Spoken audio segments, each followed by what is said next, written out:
Hello everyone, welcome back to Collage, Institute of Concepts of Language and Geography. And at the same time, welcome back to Compass Journey.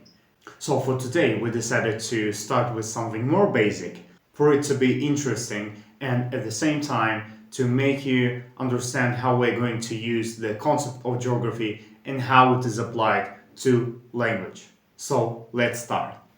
This topic is about the names of countries.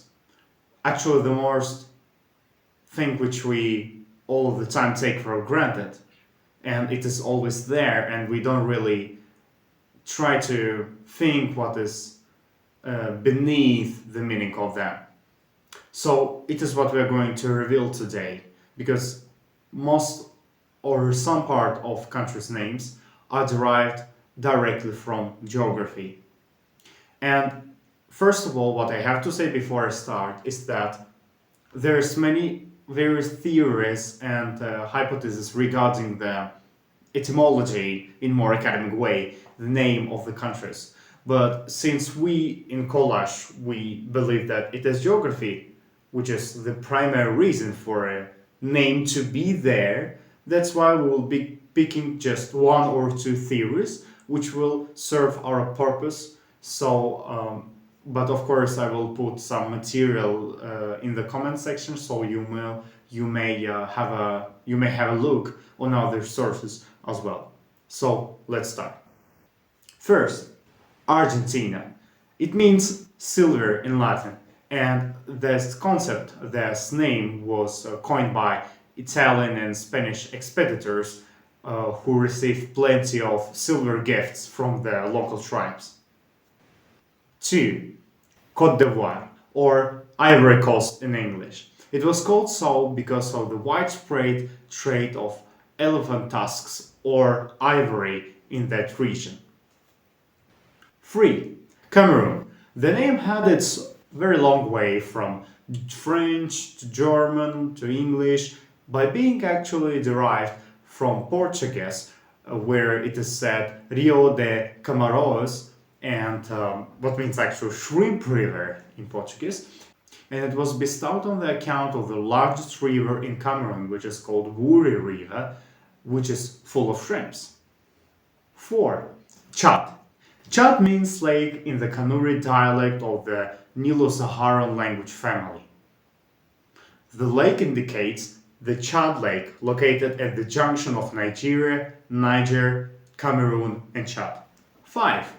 Guatemala. The name Guatemala comes from the Nahuatl word Guatemayan or Guatemalan, I don't really know how it is pronounced, or place of many trees, a derivative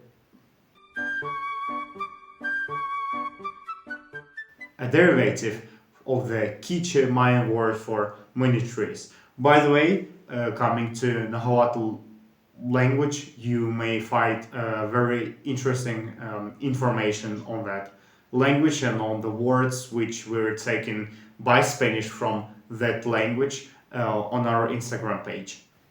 6. Netherlands. The name describes geographical characteristics of the country. Neither, or nether in Dutch, means low, and lands, actually, Netherlands. And it is called so because of its low level below the sea and the flatness of its geography. The next one is Chile. Its name may derive from a Native American word meaning either ants of the earth or seagulls. Mine.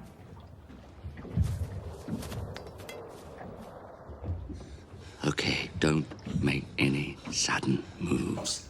From the Mapuche word Chile, which we mean where the land ends, or from the Quechua Chiri, which means cold, or Chile, which means snow, or the deepest point of the earth. Actually, all of them are right, because if you have a look on the map of the Chile, you'll see that it's in the corner of the world, so it is right to call it where the land ends.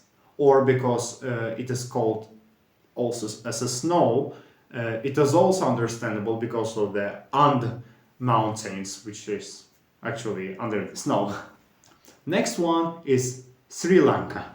Sri Lanka literally means resplendent, yes, island in Sanskrit, but it is not the meaning in which we are interested in, but the name, which is said as a Tamraparni, and it is the oldest recorded name of today's Sri Lanka, and it means copper-colored leaf, which is actually common in Sri Lanka, that kind of red leaf trees.